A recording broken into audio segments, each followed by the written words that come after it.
Hey fellas, welcome back to our new review. And today we're gonna have the 12 Minutes. 12 Minutes is an indie Groundhog Day thriller voiced by Willem Dafoe and James McAvoy. We'll tell you what this game is so good. On June 20, 12 Minutes was released on Steam gaming platform, an indie about a married couple stuck in the time loop, where an unknown person breaks into their house every 12 minutes. Daniel Ekvoister will complete the game and talk about why this is the one of the initiative stories and how the game managed to make the player live the same moment 25 times so that the players does not get bored. Small compact piece, the two burning candles on the table, two plates with the chocolate fondant, two cups, two of you. He is unnamed white collar. She is a named housewife. He will say, "Darling, I'm at home." She will quickly kiss and invite you to sit in the table.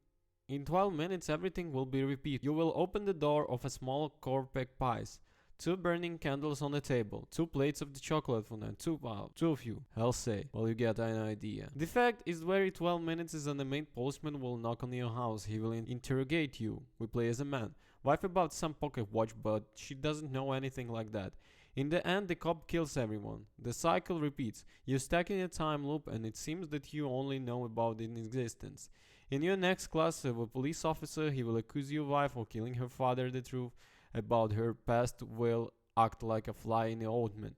In the portions until you realize that you are not only stuck in the news but fell also into detective. If you look at YouTube recommendations for novice directors with a small budget, then probably the most economically justified advice would be to offer to shot a chamber psychodrama about the people stuck in a time loop in an apartment where each new cycle, in order to get out, the heroes will use the space around a new way.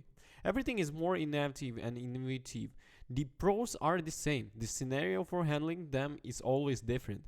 As for example, with this RQ movie.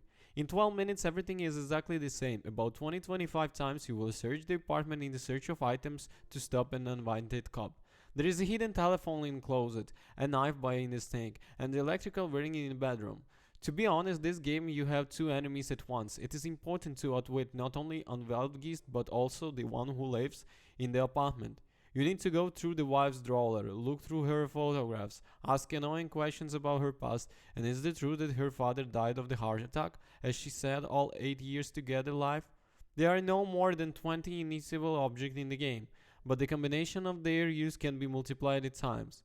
In case of 12 minutes, the plot about the time loop is not just another bow to the general interest of the pop culture in the subject of swirling timelines, but rather a psychoanalytic and decorative background for repetition of trauma of the rehearsal, return of the repressed.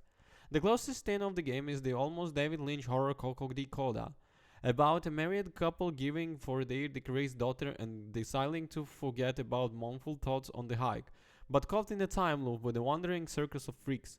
Every day they have to deal with the freaks repeating themselves with the same frequency as thoughts of their daughter. Likewise, every 12 minutes the couple will break into the house until he hears tell each other the whole truth. By the way, about the truth, this war carefully hiding. In 4 hours of playthrough, the game reveals not only the second, but also the third and even the fourth bottom. In the English language criticisms, there is good word mindbender, the literate sense in a literate sense. The mind wretch a state where the writers deceive you 9 times out of 10. There is a worse word mindfuck. To put it very simply, it's like a mind blender, but the 3 times stranded with the steroids. 12 minutes is an example of a such mindfuck. With each game cycle, it will become more difficult to distinguish truth from lies, just like believing the characters. In this sense, 12 minutes strikingly resembles a play by a Canadian Ivan Plivijumoad, which became the basis of Denis Villeneuve's film Fires.